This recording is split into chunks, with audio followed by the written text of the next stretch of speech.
বন্ধুরা, জীবনে এমন একটা সময় আসে যেখানে মনে হয় সব কিছু থেমে গেছে। স্বপ্ন আছে, ইচ্ছা আছে, কিন্তু পথটা দেখা যাচ্ছে না। আমি সেই সময়ের মধ্যে দিয়েই গেছি।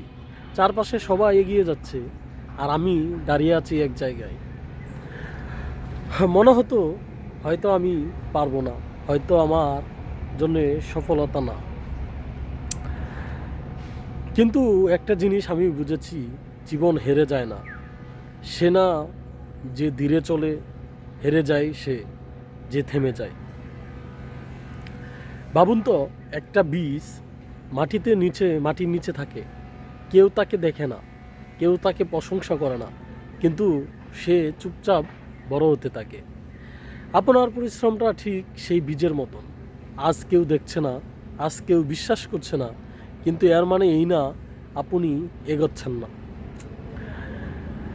আপনি যখন রাত্রে ঘুমাতে পারেন না ভবিষ্যতের চিন্তায়, আপনি যখন অন্যের সফলতা দেখে কষ্ট পান, জানবেন আপনার স্বপ্ন দেখেন বলেই এমন লাগে। এটাই বাস্তব। যার স্বপ্ন নেই তার কষ্ট নেই। মনে রাখবেন, সফল মানুষেরা আলাদা কিছু করে না, তারা একটা কাজই করে, বারবার বারবার করে। আপনি যদি প্রতিদিন 1% করে উন্নতি করেন, 1 বছরে আপনি আগের মানুষ থাকবেন না। এটাই বাস্তব। দুনিয়া আপনাকে নিয়ে হাসবে, বলবে এটা কিছুই হবে না, কিন্তু একদিন আপনার সফল ফলাফলেই আপনার হয়ে উঠবে উত্তর দেবে। শুনুন, আপনার পরিবার আপনার স্বপ্ন জানে না, আপনার বন্ধু আপনার ভয় জানে না, কিন্তু আপনি জানেন আপনি কি হতে চান। তাই অন্যের অনুমতি লাগবে না, অন্যের বিশ্বাসও লাগবে না, আপনার নিজের বিশ্বাসেই যথেষ্ট।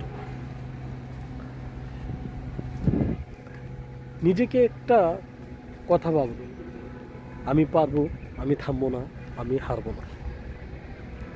আর যদি কষ্ট হয় মেনে নিন, কারণ কষ্টের মানেই আপনি লড়ছেন।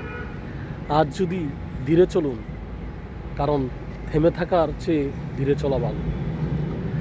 আর একটা কথা মনে রাখবেন, আপনি হয়তো এখন গল্প লিখছেন, বা কিন্তু একদিন আপনাকে মানুষ গল্প হিসাবে বলবে। তাই উঠে দাঁড়ান, নিজের স্বপ্নের জন্য লড়ুন, কারণ আপনার জীবন আপনার দায়িত্ব। সবাইকে ধন্যবাদ। ভিডিওটা যদি ভালো লেগে থাকে, কথাগুলো যদি ভালো লেগে থাকে, অবশ্যই লাইক, কমেন্ট, সাবস্ক্রাইব করে দিবেন। সাবস্ক্রাইব করে আমার পাশে থাকবেন। সবাইকে অসংখ্য ধন্যবাদ।